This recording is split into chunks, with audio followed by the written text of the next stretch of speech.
All right, all right, all right. Good morning, everybody. Welcome to today's edition of the Daily Market Commentary. I'm your host, Chuck Fulkerson. Hope everybody had an amazing Monday as we are kicking the week off right. We saw that bullish momentum that we had yesterday morning kind of continue, but this morning, a little bit flat in the S&P, a little bit down in the NASDAQ, so a fair amount of early morning movements. Real quick announcement for you all this morning is that our online trader summit that's scheduled for the 15th of October is raring and ready to go. We've got a couple of not too many seats left, but please, it's limited to the first 1,000 people to register. So if you've not registered yet, please do so.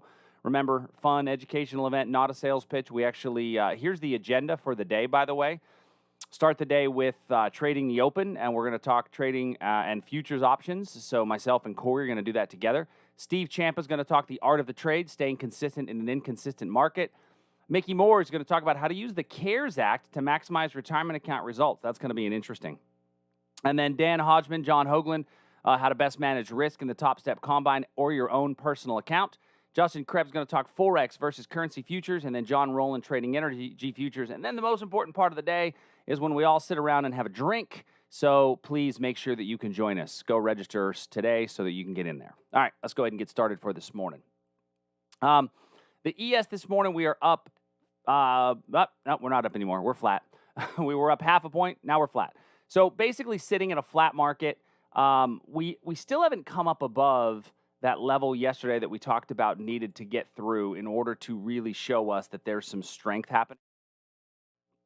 On the daily time period, definitely given us some strength, but still not above this last pivot.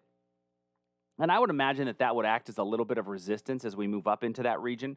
We have a bit of a Globex trap this morning, I think, that could be forming because getting long above the Globex high, while I don't think this is amazing supply, I could see us popping above that 3401 and then getting a bit of a pullback. So just be a little bit cautious about that level. I would want to say that it might make sense to look a bit lower. And this area down here, which was the origin of yesterday's pretty strong move higher, might be the way to go if there's a pullback into this 3361 by 3357. Other than that, there's not a whole lot to add. I'm okay if you want to get long here, but I would do it using a 15-minute breakout, which would require basing a lot closer to the level. And my stop might actually be at this 3392 if this becomes my last pivot. So I think that would make sense, and I think that would be an okay setup. NASDAQ, that same area that we had talked about the other day, still very much prevalent. NASDAQ a little bit weaker than the S&P this morning. As we can see that we are, on our 4-hour chart, definitely we've got a little bit of slowing of momentum on this move up and chopping a bit sideways. So on the NASDAQ this morning, I'm not going to put as much of an emphasis on some of our different levels and trades. I think that if the NASDAQ gets above the Globex high, this is actually a better slight Globex trap right here. Now, this is not a great time of the day, but this is a news-driven drop, right? What was our news-driven drop right here? This was when President Trump went into the hospital with COVID. Or sorry, not the hospital. I'm sorry. This is just when he was announced that he had COVID, and that's what caused this news-driven drop. Market kind of laughed it off the next day, and now we're kind of still below that region. So I think that could be a bit of a reversal, but it's not a great level. I'm going to pass on really adding any new levels today to the NASDAQ. So whatever you guys' thoughts are, please let me know. But I just don't feel like it makes sense to go ahead and force new levels into the NASDAQ today if I'm getting better levels from my other markets. So if you wanted to try one, like I said, I think that supply is there. I'm going to mark it.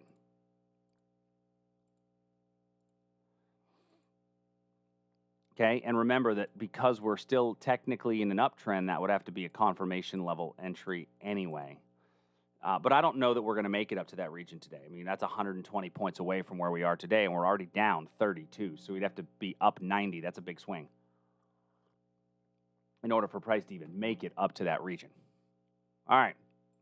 The rut, I do agree with you, Liz. Thanks for pointing that out. The rut is still showing our best strength Yesterday, our little rut breakout above this level, we did get decent basing, so we got a nice little move away. It didn't really do a whole lot after that, and then it gave us a bit of a retest of that level, and now it's still continuing to pop up. So I'm going to remove that line. That one's not going to be one that we look at again. But that was a pretty nice, strong move. Is anybody still long from the rut the other day when we looked at it? Because I know I had a couple people that got in it the other day and are still long that position. I'm not sure how many are in here today. This 1553 by 1548 is a little wick over wick area right here that I think is a pretty clean level if we get a bit of a retest. When I move this to the 4-hour chart, our uptrend has definitely gotten above some of our more important pivots, and we're coming to one that was a good point of a good stopping point on the hourly chart before. Let me zoom in on that. We had 1, 2, 3 touches. Now we never came back to it, unfortunately, but it doesn't mean that the resistance level is dead. That is still a resistance level, and that resistance level, if we get basing in front of it, could be a good breakout trade above 1595. That's not still 10 points away from today. Don't know if we're going to get there today, but let's keep an eye on that one for the day. If we get a bit of a pullback, there are certainly good areas of opportunity. This one here that we've just recently put in is kind of a retest of this area here, which is why I'm leaving those areas off at the moment. All right. So any questions on equity markets? I know I went through those ones kind of quickly. The YM also broke above that little resistance line, popped above there. I mean, it was really didn't really do a whole lot. Did give you a retest if you missed that one here in the last few minutes, and now is continuing to run. So all of our markets are a bit bullish. They're all up a little bit this morning, except the NASDAQ is our weakest market at the moment. And just looking at those, I feel like by far the Russells are strongest, the NASDAQs are weakest. The S&P, though, is really not as strong as the Dow. So the S&P is definitely not as strong as the Dow. So when I see that, it makes me say, well, I wonder what Apple is doing this morning in pre-market trading. And looks like, lo and behold, Apple is down a bit this morning in pre-market trading at 115.85. So whereas the rest of the market is up, Apple is down just a smidge. Let's look at the other big ones. Microsoft is down about $2, so Microsoft's trading down in here. Google on pre-market is trading down 1473 by 1476. And Facebook's down. So all of our major NASDAQ stocks, the FANG stocks, if you will, are all down a little bit this morning in pre-market trading, and that would be how we would account for the fact that the NASDAQ is the weakest market and the Russell is the strongest, right? That would definitely be the ones that would do it. All but NVIDIA, right? All right. So any more questions on equity markets this morning before we move off of equities? Now, by the way, I still think, and I said this a while ago, I still think that a lot of those stocks, I'm still holding off. I don't know that we're going to make it down there, unfortunately. I was really hoping that we would, frankly.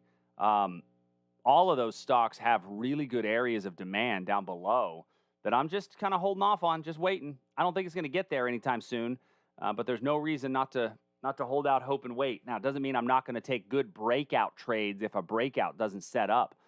Right? Because, we could easily set up for a breakout right underneath this line here, and price could certainly run higher. So just because I'm waiting for a quality area of demand doesn't mean that I'm not going to take other areas if they do show themselves. And Apple is one of those ones. If I throw my volatility on here, you'll notice that my volatility is starting to creep back down into a normal range. Not quite there yet, and we have earnings that are coming up here at the end of the month that could have a lot to say with what's going to happen.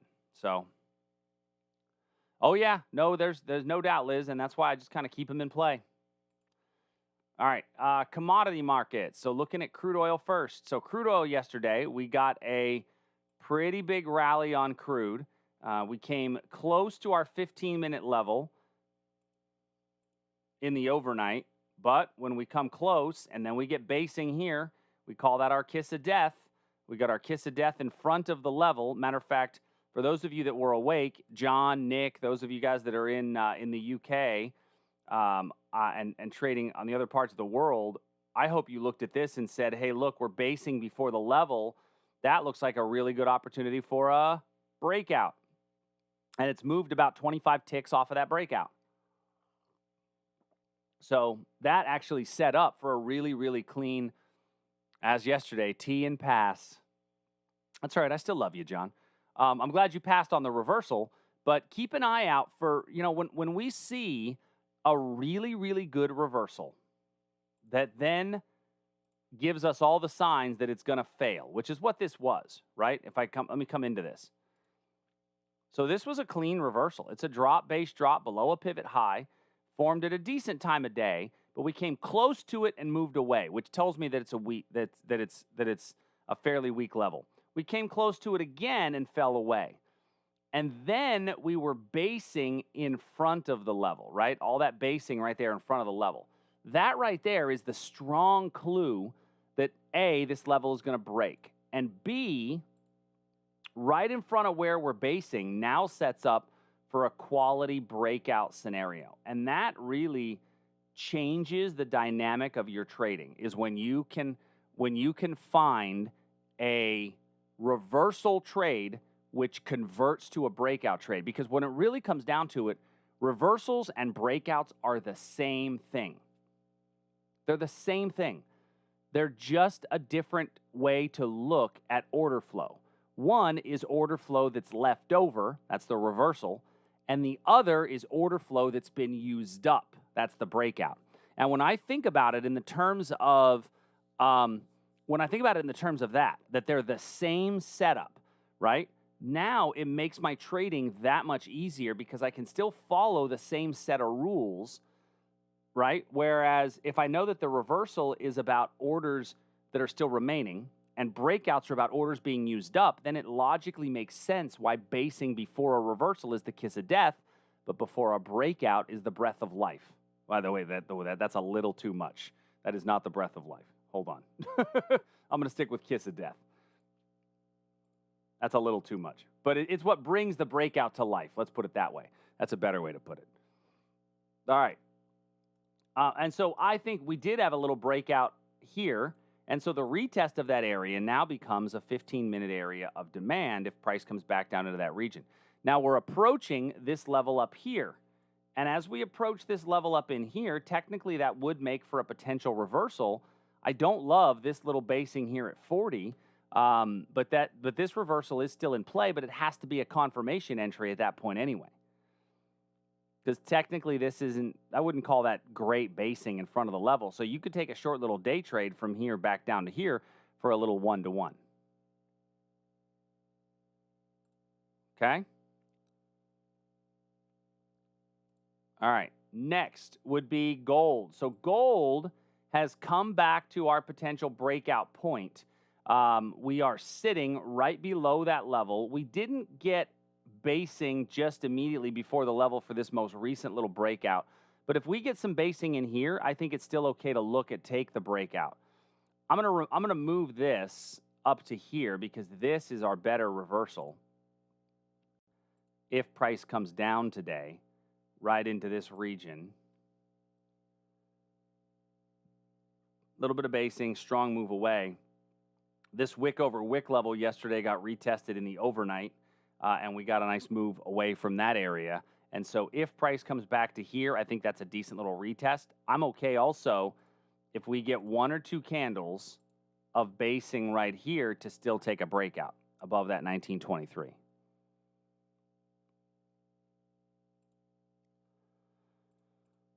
All right, next.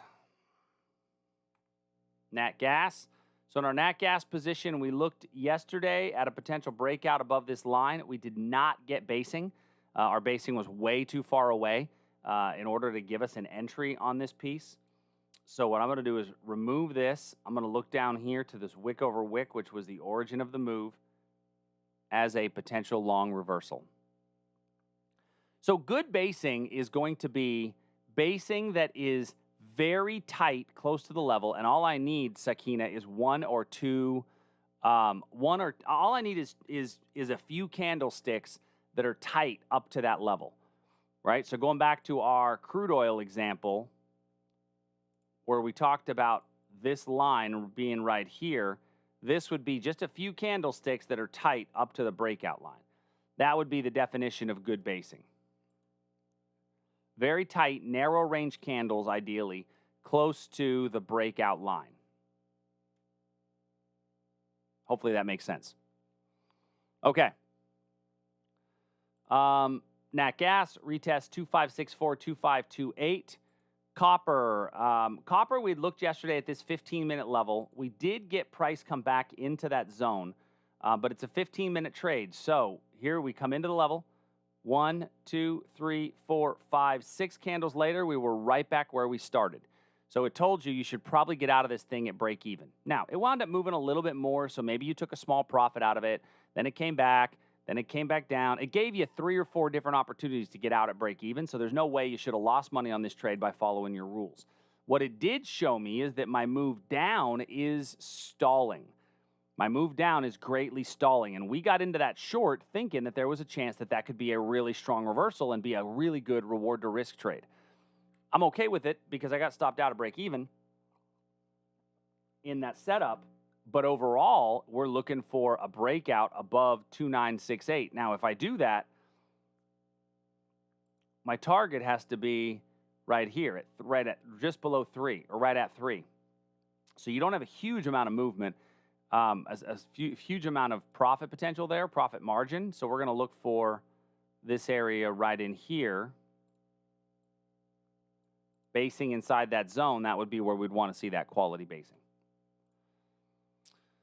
Soy, still below our level for the breakout. We're not there yet. I still need more touches in that level anyway. That breakout still needs some love before it's going to be really ripe for the pickings. If you get a little bit of a reversal, you might get a reversal back to this region here. We did have this move up, fairly large move up here in the overnight that could act as a retest area, but I don't like the fact that we stayed in it so long. Now, we stayed in it very long, but it was really a terrible time of day, so it doesn't really matter all that much. And on the market open, so right at this Globex open, we immediately ran up, went sideways on very low volume.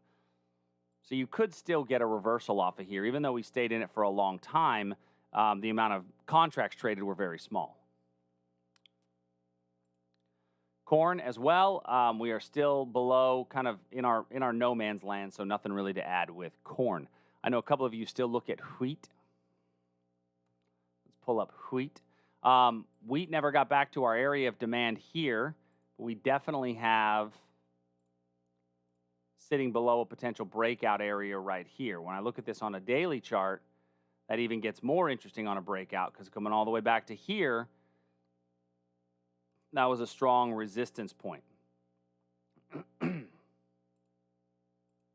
right. So those are our commodity markets.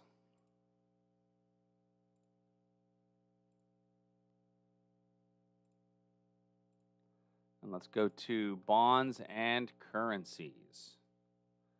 Real quick, hold on. We go back to equities.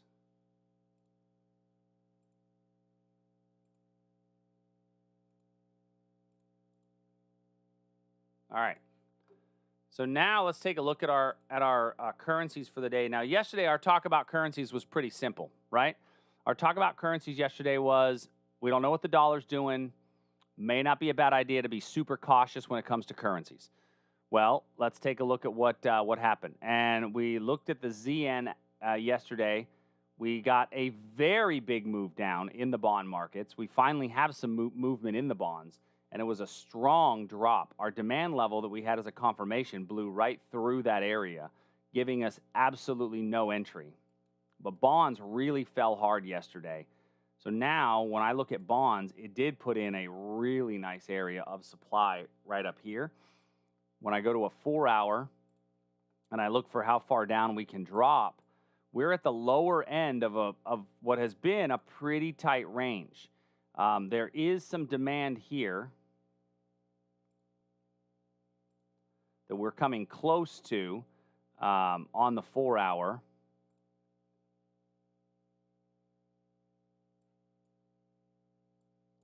When I go back to the 1 hour chart, that's about as tight as I can make it.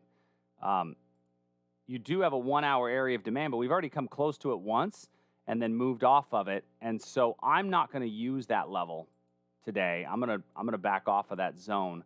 I will say that if we cut down even smaller time period, 15-minute chart, you might get a retest of this area up here. And the reason I think that that might work out is because this could be a bit of a Globex trap for people that want to get long above that high. It's not as clean of a level as the one up above. All right.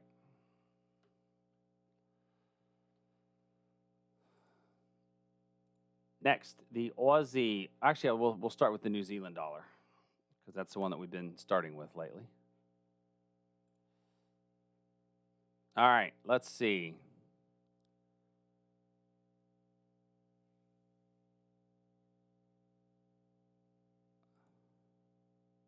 Too many Justin jokes out there.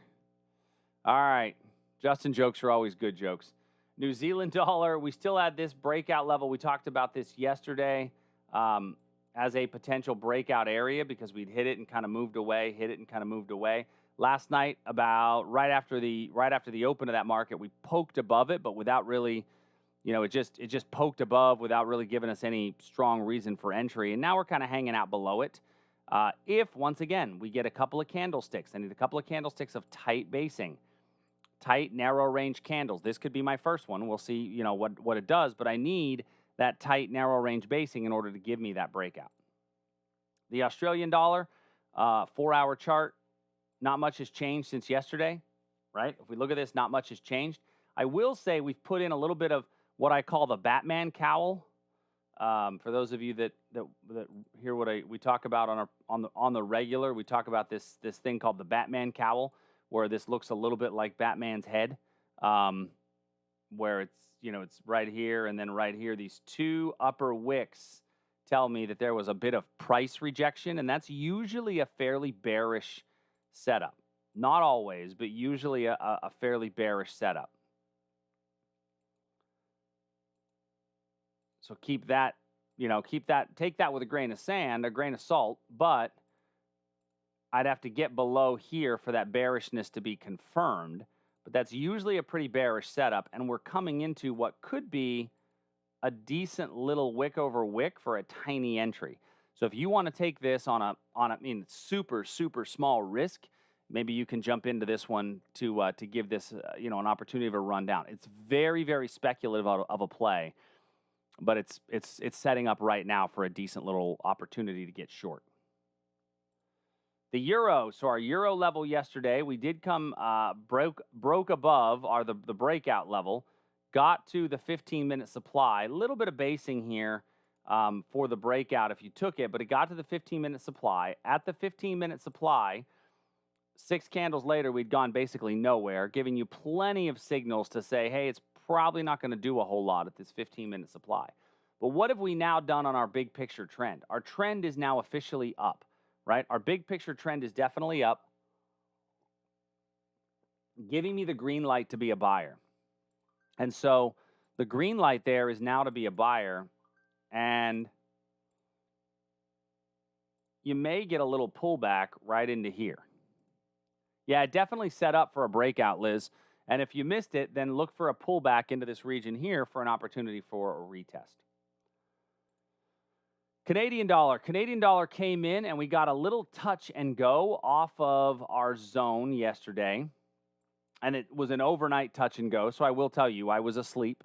And so that touch and go for me didn't really give me much. But now I need to remove it. I'm going to remove it. And now, why would I remove it instead of switching it to a confirmation? Well, because we already touched it once and moved away. So that would make it a confirmation. Okay. And then with the 15-minute chart, I don't have a clean supply level up there, and I'm just going to back away from that area anyway. Big picture uptrend tells me I should probably stay away. So I removed that one because my big picture trend is now up. I would want to look for a pullback on a 1 hour time frame potentially, the gap area right in here is probably the best one. Good question. Sakina asked, in commodities, which ones are good for beginner trader with under $10,000 budget? Let me give you the answer that nobody wants to hear. And I hate to just be honest, but I don't think you should be trading commodities if you have under a $10,000 budget. And the reason for that is because the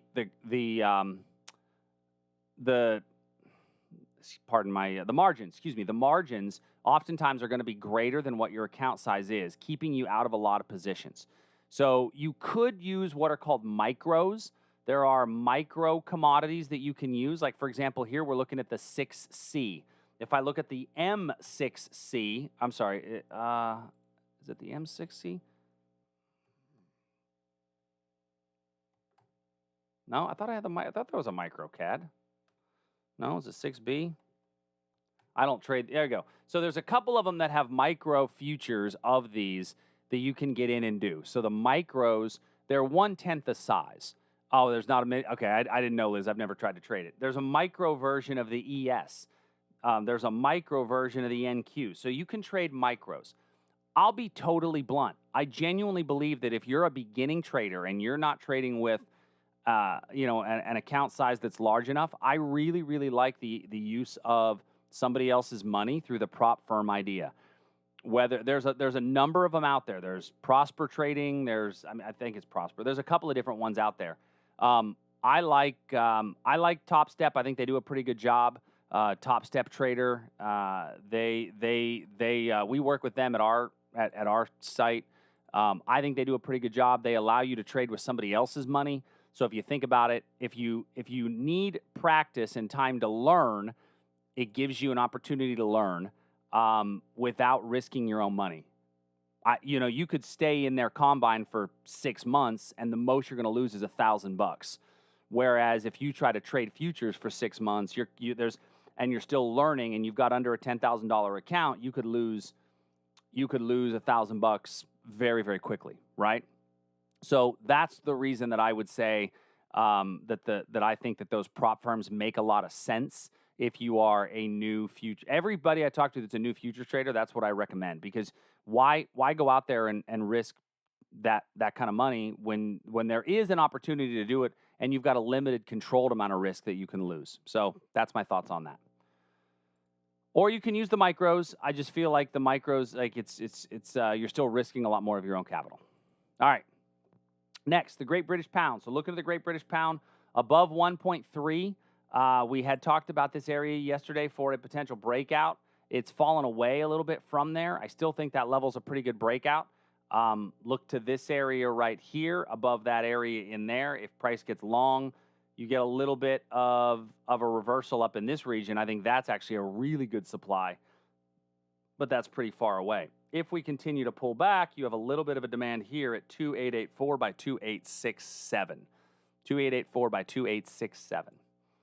And then the Japanese yen, nothing to add from what we had yesterday. I've still got demand down here. I still got supply up here. We do have this little gap area right there that is still prevalent, but I like this area above a bit better, only because this was the origin of the move. The gap was just part of the move.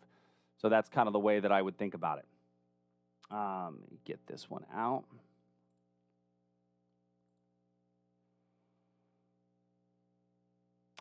There are a couple, Andrea, that lets you do swing trader, not just day trader. I'm pretty sure that Maverick Trading allows you to do swing trading and not just day trading. I don't, but I'm not 100% positive. I haven't talked to those guys in quite a while. The other ones, I'm not sure about all of them. Like I said, the one that we work with the most, if you go to more at our website, go to more and go to become a funded futures trader.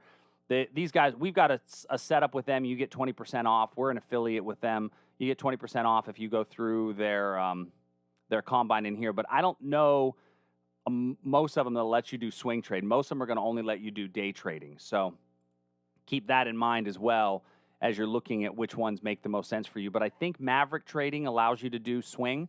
But I think with Maverick, that's with options. And there's like a $5,000, I think it's $5,000 or $6,000 investment before you start paying the monthly fee. Like you have to go through their education stuff first, which it might even be 10,000. It's a slightly higher number just to get started with them because they're taking a little bit more risk on by allowing you to be a swing trader, right?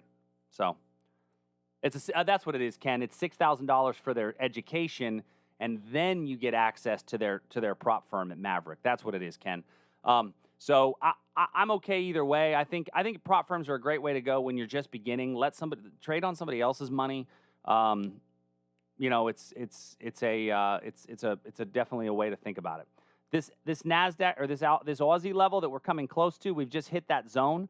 So if you decided you wanted to get short on this thing, technically your stop should go up here at 7184 because that's the wick of your leg in candle on that base. If that's too wide for you and you just decided to go with a tight little area, that's okay too. Just know that you got a slightly higher probability of getting stopped out. Your first target would be down here around 7151, maybe 7152 as your first target on that trade. So, all right, everybody. Well, that's all I have for today. If you guys have any questions, as always, send me a quick email. We will be back tomorrow, same bat time, same bat channel. I appreciate you all so much. Hope you guys have an absolutely amazing day. See ya.